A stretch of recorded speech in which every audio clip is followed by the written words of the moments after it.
Assalamu alaikum, I'm Aisha and you're watching Samaa News. Here are today's headlines.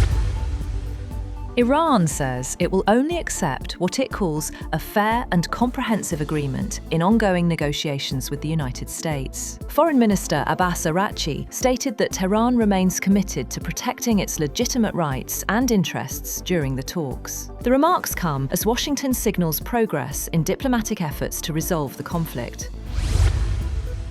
US President Donald Trump has announced that Washington and Iran have agreed to temporarily suspend Project Freedom after a request from Pakistan and other countries. In a statement on Truth Social, Trump has said the decision followed an extraordinary military success against Iran and progress toward a broader agreement with Iranian representatives. He has added that while the blockade will remain in place, both sides have mutually agreed to halt Project Freedom.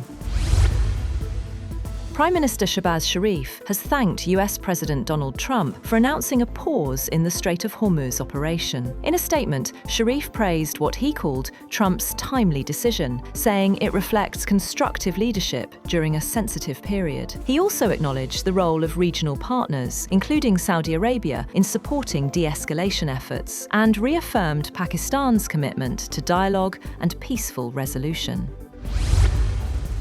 President Donald Trump has said that Iran should just wave the white flag of surrender, claiming Tehran's military has been reduced to firing pea shooters. Speaking in the Oval Office, Trump said Iran privately wants a deal with Washington. He also praised the US blockade as strong enough that nobody's going to challenge it. Trump also praised Chinese President Xi Jinping ahead of high-stakes talks in Beijing next week, expected to focus heavily on Iran and the Strait of Hormuz crisis. Trump called Xi a tremendous guy and said the two leaders get along well as Washington pushes China to help ease regional tensions. The Ministry of Defense of the United Arab Emirates has claimed that it came under missile and drone attacks for a second consecutive day, raising regional tensions. However, Iran has denied any involvement, with its Islamic Revolutionary Guard Corps, IRGC, stating that no such operations had been carried out in recent days. If any action had been taken, we would have announced it firmly and clearly, the IRGC has said in a statement, rejecting the UAE's claims as absolutely denied and devoid of any truth. US Defense Secretary Pete Hegseth has said that the ceasefire with Iran is still holding, despite fresh exchanges of fire in the Gulf and attacks on commercial vessels. During a briefing at the Pentagon, he said that Project Freedom mission in the Strait of Hormuz is temporary and purely defensive, and that Washington doesn't want to pick a fight. Speaking on the occasion, Joint Chiefs Chairman General Dan Kane said the decision to resume war with Iran would ultimately be a political one. He said that recent Iranian attacks in the Gulf remain below the threshold for restarting major combat operations and described Tehran's actions as low-level harassment. Iran has reportedly set up a new mechanism to manage vessel transit through the Strait of Hormuz. Tehran warned the US Navy to stay out of the waterway and said commercial shipping will now need to coordinate passage with Iranian military authorities. Iran also issued a new map showing an expanded area of control around the strategic strait. The United Arab Emirates has restricted its airspace following Iranian missile and drone activity in the region. Authorities say flights are now limited to approved routes, with emergency security protocols activated after air defenses intercepted incoming threats. Several flights were diverted or delayed as officials moved to secure the country's airspace amid rising tensions.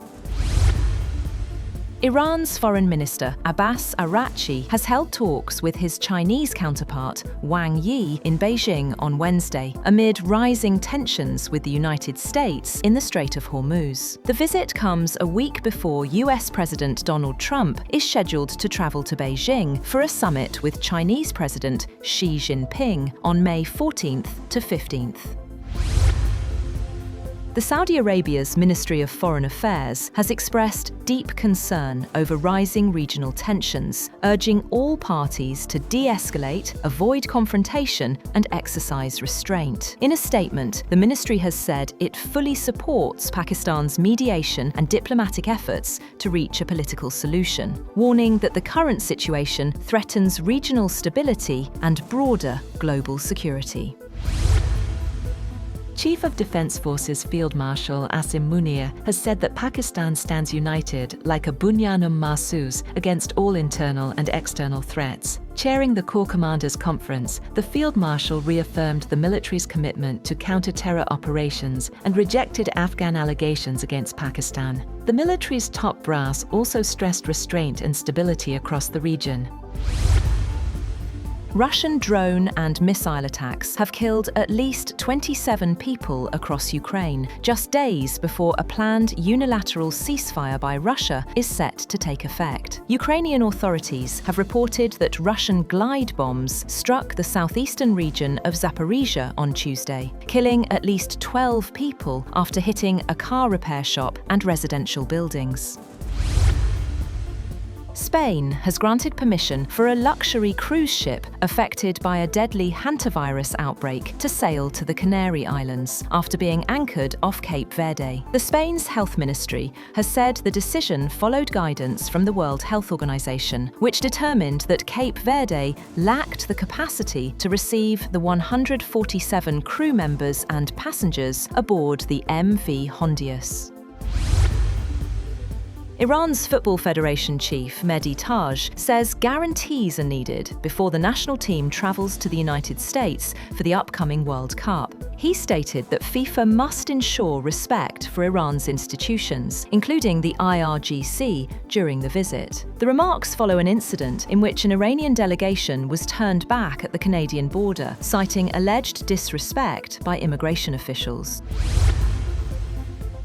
The Met Gala 2026 has transformed the red carpet into a celebration of art, with celebrities recreating iconic artworks under this year's theme, Fashion is Art. Guests embraced a more literal interpretation of the dress code, drawing inspiration from art movements like the Harlem Renaissance and Baroque painting. Organisers say the theme encourages attendees to express fashion as a form of art, blending creativity with historical references. That's all for now. For more updates, visit www.samaa.tv.